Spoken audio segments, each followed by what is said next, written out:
boardroom or for when you're buying a car. And you know exactly what I mean if you've ever tried to get kids out of bed and off to school on time. But whether or not you're successful at it is another story. So here to teach us a bit about the art of negotiation is CTV's financial correspondent and one of the stars of the Emmy award-winning reality series Shark Tank's Kevin O'Leary. Are you buying his shoes? Are you buying his shoes? Uh-oh. Already have too many shoes on. Kevin, first of all, huge congratulations on the show's first Emmy, which is amazing. Huge. That is huge. So, why do you think the Shark Tank is so successful? I think what happened, and it was a big surprise to all of us as the show began to build an audience, is that it was families watching it. Our fastest growing demographic is 9 to 18-year-old women.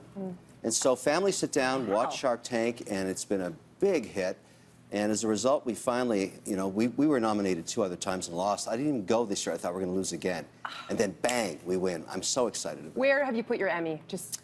You know, it's still sitting on the Shark Tank set because we're going to do a big press junket next week with it. We're all thrilled to death. Things heavy. It's going to look great on my credenza. Kevin, I think it's safe to say both Lainey and I love to negotiate. We think the price is just a jumping-off point. So, but why do you think most Canadians are hesitant to negotiate when it comes to? Well, people think they're not negotiating, but in life, you don't get what you deserve. You get what you negotiate. And you're negotiating all day long with your spouse, with your children, with your cohorts that you work with. You just don't realize it. So to say that Canadians are somehow timid in the negotiation process is wrong. It's happening all day long. You just don't know. And whether you're successful or not is based on a few rules that you really have to understand, because life is all about negotiating all the time.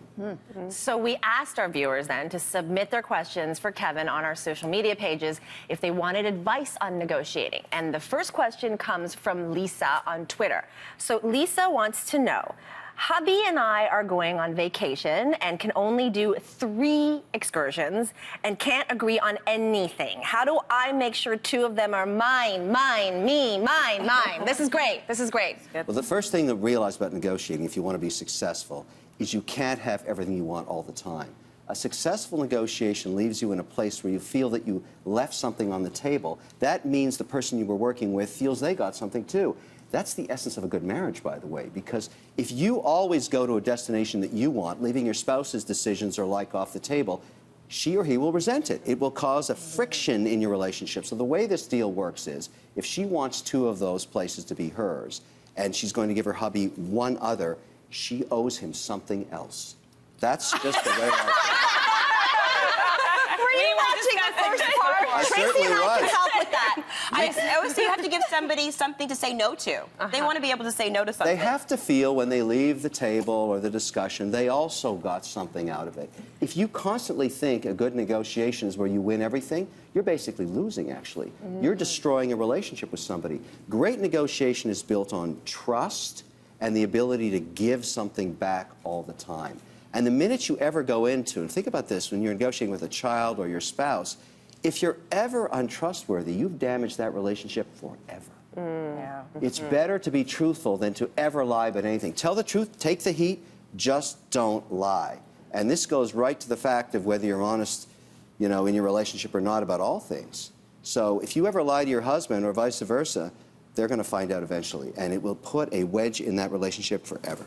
Okay, so let's go to Laura on Facebook, who wants to know, how do you get over the fear that as soon as you push back and counter the person who you need desperately to say yes, says no? I guess what she's trying to say is you want them to say yes, but they actually say no to something you're asking That's a really for. good question, and the way you prepare for that is go into the deal assuming you're going to lose. That's your worst downside. So be ready emotionally for that you're not going to come out of that, ask for a raise, for example, or something you're asking somebody for that you're not going to get it. And then should you get part of the way there or even achieve success, you're going to feel a whole lot better than had you guaranteed it to yourself right at the get-go. That's the key to negotiating. When I go into a deal and I want to buy a company, let's say we've set a price of $100 million on it. Just $100 million. In fact, I'm working on one like that right now. I've already said to myself, I'll pay more.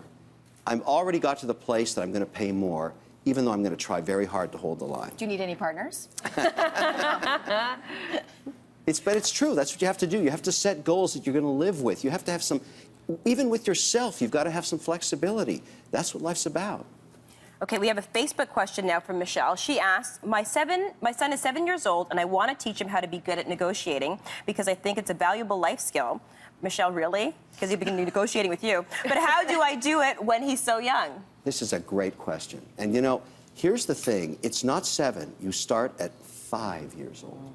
That's the time in cognizant discovery of children when they can start to understand having things and not having them. So the negotiation with a child can often be as simple as whether they'll get candy or ice cream or dessert in terms of how you want them to behave. It may sound so obvious, but the truth is if you always give a child from the age of 5 everything they want all the time, you are not teaching them the art of negotiation at all. You're not putting any pressure on them at all, and they start to assume in life everything's for free all the time. Entitled kids. A huge problem. I talk a lot about it in this book. This is a big problem, and I have a program from the age of 5 right through teenagehood on how to work with children to get them to understand life is challenging, and you have to negotiate for yourself. Remember this saying, it really matters. I said it earlier, I'll say it again. In life, you don't get what you deserve ever. You get what you negotiate. Ooh, That's it. good.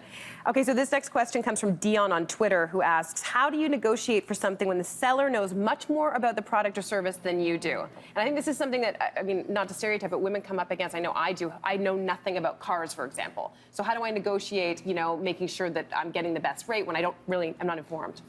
A fantastic question. Here's the answer to it. I'll give you an actual example that happened to me. I have a cottage. I heard you talk about one. My roof is 15 years old, and I've got to change it. I know nothing about roofing. There's all kinds of new technology now in roofs. There's something called EnviroShake, which is a synthetic roof, which is better than cedar and everything else. The way, if you don't understand the technology or understand the process that you're negotiating, you get 3 quotes. You go and get 3 people that do understand to quote what you're going to do. You're fixing your car, 3 quotes. Changing your muffler, 3 quotes. All 3 of them don't have the intention of giving you a bad deal. Somebody's going to tell the truth. And then you can use price discovery or service discovery on the other 2, saying, I wanted to work with you, but your price is 20% higher, even though you know nothing about how to fix a muffler. That's how you do it. Spend the extra time, go get 2 or 3 extra quotes. Trust me, it works. I saved a fortune on my roof doing that. Right. Very nice. Everybody, we really hope that you come back soon. I know that Thank you were you. listening to our segment 1 and 2, so we'd love to have you You back. got